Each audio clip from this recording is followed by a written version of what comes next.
अस्सलाम वालेकुम। मेरा नाम है दानिश मकसूद और आप देख रहे हैं मेरा YouTube channel Dawn news editorials. अच्छा, आज है 15 दिसंबर 2023 और आज हम डॉन का एडिटोरियल कर रहे हैं। वो है हमारे पास फिच कंसर्न्स। ठीक है, पहले हम देख लेते हैं फिच ये है क्या। बेसिकली ये अमेरिकन क्रेडिट रेटिंग एजेंसी है और जहां हम अगर हम फिच की बात करें तो आपको ये भी पता होना चाहिए और कौन सी क्रेडिट रेटिंग एजेंसीज है। अगर हम बिग थ्री की बात करें तो उसमें एक हमारे पास मूडीज़ आपने बहुत सुना होगा और एक हमारे पास स्टैंडर्ड एंड पुअर्स। ठीक है, ये और तीसरी हमारे पास फिच आ गई है। अच्छा, अब ये क्या है, क्रेडिट रेटिंग एजेंसी है और इसमें जो है ना इस एडिटोरियल में बताया गया है कि फिच के कंसर्न्स हैं, खदशात हैं किससे मुतल्लिक पाकिस्तान की इकॉनमी को लेके, तो वो यहाँ पे डिस्कस किया और साथ बताया है कि क्या इन्होंने रेटिंग दी है और जो भी रिफॉर्म्स की ज़रूरत है इकॉनमी में हमारे लिए, तो उसका जो है ना वो जिक्र किया है। ख़ासतौर पर हमने कहा कि जी IMF से जो है ना वो हमें मिल भी गया था SBA एग्रीमेंट के बाद जो है ना वो हमें ट्रांश मिल भी गई थी, तो फिर भी जो है ना हमारे पास जो साइकिल ऑफ स्टैगफ्लेशन था, ठीक है, वो ज़्यादा देर रहा जितना रहता है आमतौर पे और उसमें हमें बेहतरी नज़र नहीं आई। तो इसको हम देख लेते हैं कि फिच के क्या खदशात हैं इसमें जो इन्होंने पाकिस्तान की क्रेडिट रेटिंग दी थी उस हवाले से। ठीक है, अच्छा अभी कह रहे हैं जी, Stuck in a protracted cycle of stagflation, Pakistan's economy faces numerous challenges. Stuck होना किसी चीज़ में फंसे होना, और प्रोट्रैक्टेड का क्या मतलब होता है, lasting for a long time और लॉन्गर देन एक्सपेक्टेड और यूजुअल। कोई एक ऐसी चीज़ जो आमतौर पे जो रूटीन में जो जितनी देर वहाँ रहती है उससे ज़्यादा देर हो जाए ना, वहाँ पे हम ये यूज़ करते हैं प्रोट्रैक्टेड। तो उन्होंने कहा बिल्कुल फंस गई है एक प्रोटेक्टेड साइकिल ऑफ स्टैगफ्लेशन में। स्टैगफ्लेशन क्या होता है, स्टैगफ्लेशन आप कह लें जहाँ पे स्लो इकोनॉमिक ग्रोथ होती है, हाई अनएम्प्लॉयमेंट होती है और हाई रेट ऑफ इन्फ्लेशन होती है।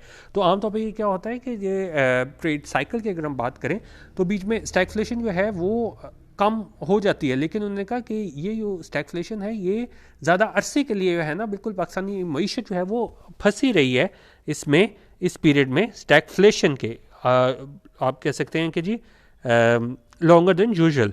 ठीक है, तो ये ज़्यादा अरसा पाकिस्तान की जो इकॉनमी है वो स्टैगफ्लेशन का शिकार हुई है। तो उनका जो मीशत है पाकिस्तान की उसको फेसेस है, उसको सामना है न्यूमरस चैलेंजेस का, कई चैलेंजेस का, मुश्किलात का। ठीक है, अब वो जो पाकिस्तान की मीशत को चैलेंजेस का सामना है उसमें हम देखते हैं उसमें कुछ स्ट्रक्चरल इश्यूज भी हैं और उसके अंदर कोई ऐसे इश्यूज भी हैं जो ज़्यादा इमीडिएट नेचर के हैं। दोनों को हम देखते हैं।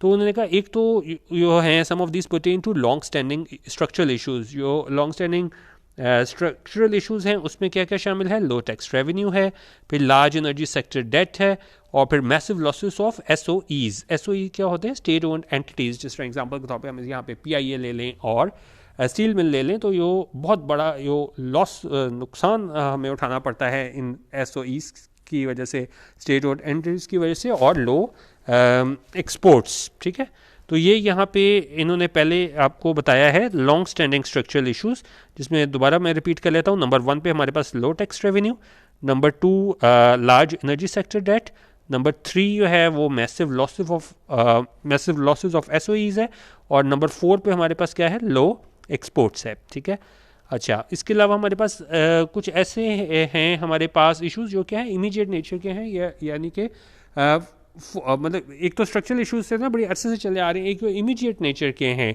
और वो उसमें क्या क्या शामिल है। उसमें अगर हम देखें तो वीकेंड बैलेंस ऑफ पेमेंट की बात करते हैं पोजीशन की, एमिड few foreign private and commercial inflows. और इस दौरान उन्होंने कहा कि जी बड़े थोड़े हमारे पास फॉरेन प्राइवेट और कमर्शियल इनफ्लोज आए हैं और they persist despite the new IMF programme. और ये क्या है, परसिस्ट करते हैं, बरकरार रहते हैं, ख़त्म नहीं होते despite the new IMF programme, बावजूद इसके कि नया IMF प्रोग्राम है लेकिन क्या है ये यहाँ पे मौजूद हैं। तो हमने स्ट्रक्चरल इश्यूज भी देखे, लॉन्ग स्ट्रक्चरल इश्यूज और लॉन्ग स्टैंडिंग स्ट्रक्चरल इश्यूज भी देखे, और हमने जो इमीडिएट नेचर इश्यूज थे जिसमें ये weekend balance of payment position की बात की है, तो वो चीज़ भी हमने देखी। अच्छा, और इसके अलावा क्या मसले हैं, the continuing political Discord is not helping either. उनका ये चीज़ें तो मौजूद हैं हमारे पास इश्यूज़, लेकिन उनका लगातार जो सियासी डिस्कॉर्ड है, डिस्कॉर्ड होता है डिसएग्रीमेंट। ठीक है, ये भी क्या है, इज़ नॉट हेल्पिंग आइदर, यानी ये भी है ना एक इकोनॉमी को स्टैगफ्लेशन से बाहर निकालने में मदद नहीं कर रहा।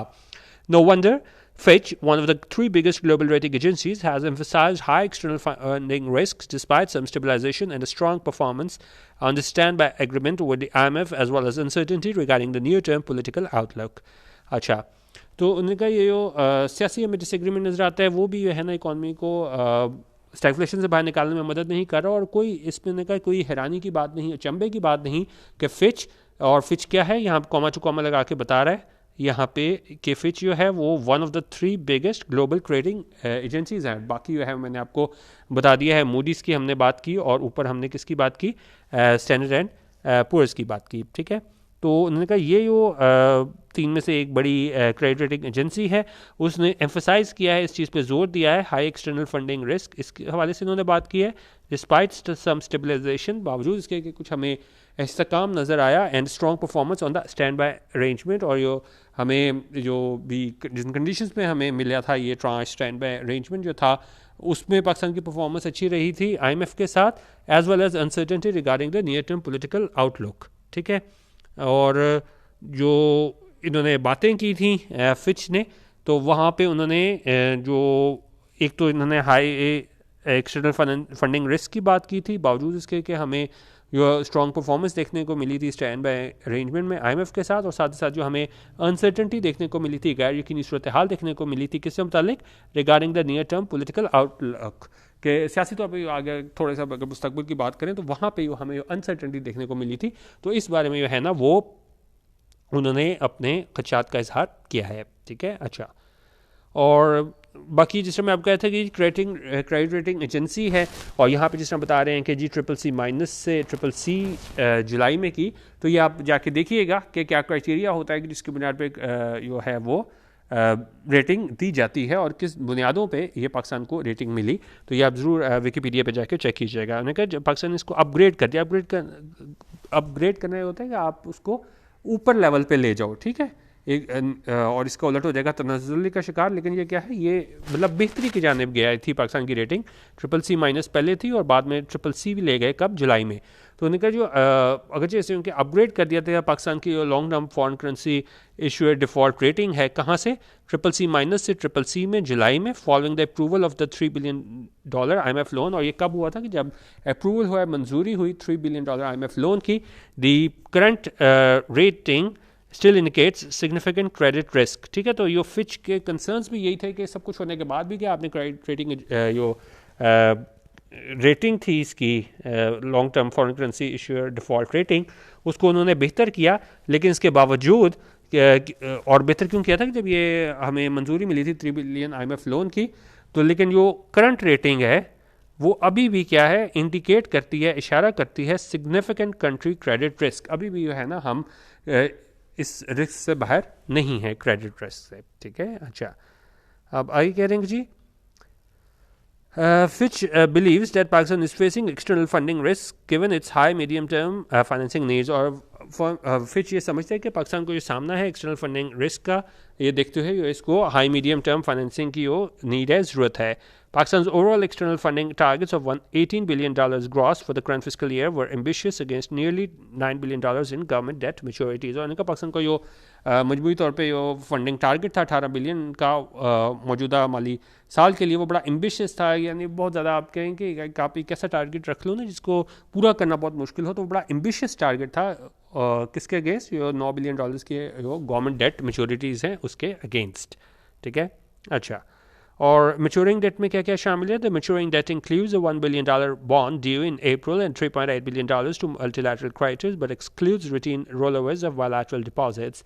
और इसमें ये $1 बिलियन बॉन्ड ड्यू जो अप्रैल में है वो शामिल है, $3.8 बिलियन जो मल्टीलैटरल क्रेडिटर्स को है वो देना है, लेकिन इसमें वो चीज़ शामिल नहीं है, ये रूटीन रोल ओवर हैं बायलैटरल डिपॉजिट्स के। It's said adding that targeted $1.5 billion in euro bond सकूक issuance and $4.5 billion in commercial bank borrowing will likely prove challenging. और साथ ही उन्होंने कहा कि जी वो हमारा टारगेट है $1.5 बिलियन यूरो बॉन्ड सकूक इशुएंस का और $4.5 बिलियन कमर्शियल बैंक बोरिंग का, वो क्या है, वो लाइकली प्रूव चैलेंजिंग। ऐसी उम्मीद है कि ये बहुत ज़्यादा चैलेंजिंग साबित होगा, मुश्किल साबित होगा, ठीक है।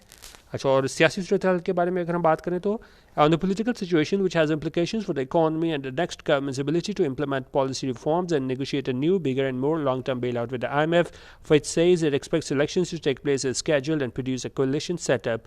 और पॉलिटिकल अगर हम सूरत हाल की बात करें तो इसके जो इम्प्लिकेशंस हैं, जो असरात हैं, नताइज हैं मईशत के लिए, इकॉनमी के लिए, और जो नेक्स्ट गवर्नमेंट की एबिलिटी होगी, अहलियत होगी कि वो इम्प्लीमेंट करे, नाफिज करे पॉलिसी रिफॉर्म्स और नेगोशिएट करे long term bail out package इसके IMF के साथ। तो फिच ये समझता है कि वो एक्सपेक्ट करता है कि इलेक्शन जो है ना वो स्केड्यूल के मुताबिक होंगे और वो हमें कोलिशन सेटअप देखने को मिलेगा। हाउएवर इट इज़ कंसर्न्ड, लेकिन क्या है इसको ये कंसर्न है, फिक्रमंद है किस हवाले से, over the uncertainties surrounding the elections के जो भी गैर की सूरत हाल है इलेक्शन से लेके एंड इंसुइंग पोटेंशियल पॉलिटिकल वॉलेटिलिटी, और इसके नतीजे में होने वाली जो मुमकिन हमें सियासी वॉलेटिलिटी देखने को मिले, अदम इस्तेकाम देखने को मिले, which could impact the implementation of structural reforms and pose economic challenges. जो क्या है ये इम्पैक्ट कर सकता है कि हम नाफिज करें, इम्प्लीमेंट करें स्ट्रक्चरल रिफॉर्म्स को, और जो है वो ये इसकी वजह से हमें इकोनॉमिक चैलेंजेस भी देखने को मिल सकते हैं। ठीक है, अच्छा कह रहे we expect elections to take place as scheduled in February and the follow-up IMF program to be negotiated quickly after the 9-month SPA finishes in March 2024, but there is still the risk of delays and uncertainty around Pakistan's ability to do this, it said। और कहा हम उम्मीद कर सकते हैं कि election जो है ना वो जो वक्त तय किया है फरवरी में वहाँ पे होंगे, और जो उसके बाद जो एक फॉलो अप IMF प्रोग्राम होगा उसको नेगोशिएट किया जाएगा जल्द ही, जब ये 9-month SPA ख़त्म होगा, कब, मार्च 2024 में। और लेकिन उनका अभी भी इसमें रिस्क है कि भाई डिले हमें देखने को मिले, ताख़ीर देखने को मिले, और अनसर्टेनिटी हो, गैर यकीनी सूरत हाल हो किस चीज़ से मुतालिक कि पाकिस्तान की एबिलिटी है कि डू दिस कि पाकिस्तान कर सकते हैं। तो ये मतलब सारे उनके खदशात हैं। और SPA यहाँ पे आया था, वो क्या होता है, वो हमारे पास होता है स्टैंड बाय अरेंजमेंट। ठीक है, अच्छा और यहाँ पे अगर हम देखें, अच्छा अभी कह रहे हैं जी the underlying message Fitch has sent across is clear. उनका जो एक मैसेज कन्वे करने की कोशिश किया फिच ने पाकिस्तान की मईशत से लेकर, वो बिल्कुल क्लियर है, बिल्कुल वाजे है। Pakistan political conditions post elections will determine it's economic trajectory, और इनका पाकिस्तान की जो सियासी सूरत हाल है इलेक्शंस के बाद वो डिटरमिन करेगी, वो तयन करेगी इसकी माशी ट्रजेक्ट्री की, मईशत हमारी कहाँ जाती है। The concern is not without valid reason, और ये खदशात हैं is not without valid reason, ये हम नहीं कह सकते उन्होंने ऐसे ही कह दिया, बाकायदा वैलिड रीज़न है, उसके बाद ही उन्होंने ये बात की है। We have a long history of ditching and reversing reforms agreed with the IMF and other lenders। और यहाँ पे क्या इंपॉर्टेंट बात करें कि हमारी एक बहुत बड़ी हिस्ट्री है, हमारी तारीख है कि हम छोड़ देते हैं, डिच कर देते हैं, रिवर्स कर देते हैं उन रिफॉर्म्स को, उन इस्लाहात को, एग्रीड विद द IMF, जो IMF से एग्री हम करते हैं और दूसरे लेंडर्स से एग्री करते हैं। ठीक है, अच्छा Political consensus on my is crucial to ensuring sustainable growth dissipates once economic and external conditions start to show improvement in the wake of rising foreign inflows। उन्होंने कहा यो political consensus है किन मैस पे, किन इक़दाम पे यो क्रूशल है, अहम है कि हम यकीनी बनाएं सस्टेनेबल ग्रोथ को। वो डिसिपेट हो जाती है, वो डिसअपियर हो जाती है, ख़त्म हो जाती है, वैनिश हो जाती है जब एक मरतबा इकनॉमिक और एक्सटर्नल कंडीशन जो है ना वो इम्प्रूवमेंट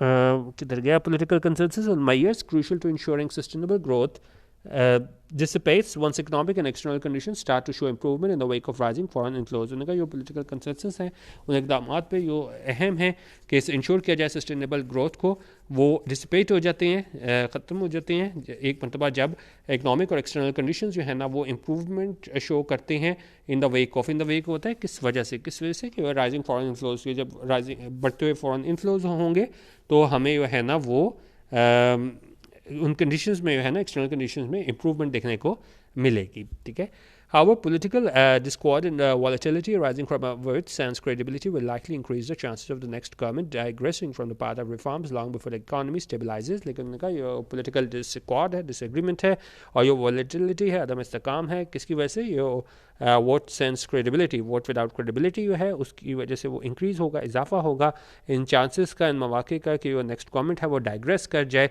डेविएट कर जाए, डिपार्ट कर जाए, हट जाए उस रास्ते से जो रिफॉर्म्स का रास्ता है, इस्लाहात का रास्ता है, long before the economy stabilises, और उससे बहुत पहले कि इकॉनमी स्टेबलाइज हो, उसमें इस्तेकाम आए, उससे पहले ही वो अपने रास्ते से हट जाए। That would be disasters for the country. उन्होंने कहा ये बहुत ज़्यादा डिजास्टर्स होगा, तबाहकुन होगा कंट्री के लिए, यानी कि पाकिस्तान के लिए। तो ये सारे खदशात थे, इसमें जो फिच ने है ना वो अपने खदशात का इजहार किया है कि पाकिस्तान की मईशत के, ठीक है वह हमें IMF से मिल गए थे पैसे, और उसके बाद जो कह रहे हैं कि जी मार्च 2024 में भी है ना, जब ये इलेक्शन के बाद नया सेटअप आएगा तो उसको फ़ौरन जो है ना निगोशिएट करना पड़ेगा IMF से, उस वाले से खचात का इज़हार किया है। फिर जो पॉलिटिकल डिस्कॉर्ड है उस वाले से खचात का इज़हार किया है, और क्या बाद में जो रिफॉर्म्स हैं उसको आगे लेके चल सकेगी नई सेटअप, तो उस हवाले से उन्होंने खचात का इज़हार किया है। और ये क्रेडिट रेटिंग जिस तरह मैंने आपको बताया था कि वो आप ज़रूर देख लीजिएगा विकीपीडिया पे कि क्या क्या पैरामीटर्स होते हैं जिस पे क्रेडिट रेटिंग को इम्प्रूवमेंट की जाती है, जिस तरह यहाँ पे भी इम्प्रूवमेंट हुई है। लेकिन फिर भी है ना फिच ने अपने खदशात का इज़हार किया है पाकिस्तान के मईशत को लेके। उस हवाले से आज का एडिटोरियल था। बाकी हमारा DM editorial paid WhatsApp group join करना हो तो 0312 419 1070 यहाँ पे आप व्हाट्सएप कर सकते हैं, और 200 रुपीज़ ईजी पैसा पर मंथ पे हमारे व्हाट्सएप ग्रुप का हिस्सा बन सकते हैं। वीडियो देखने का बहुत शुक्रिया। अल्लाह हाफ़िज़। पाकिस्तान जिंदाबाद।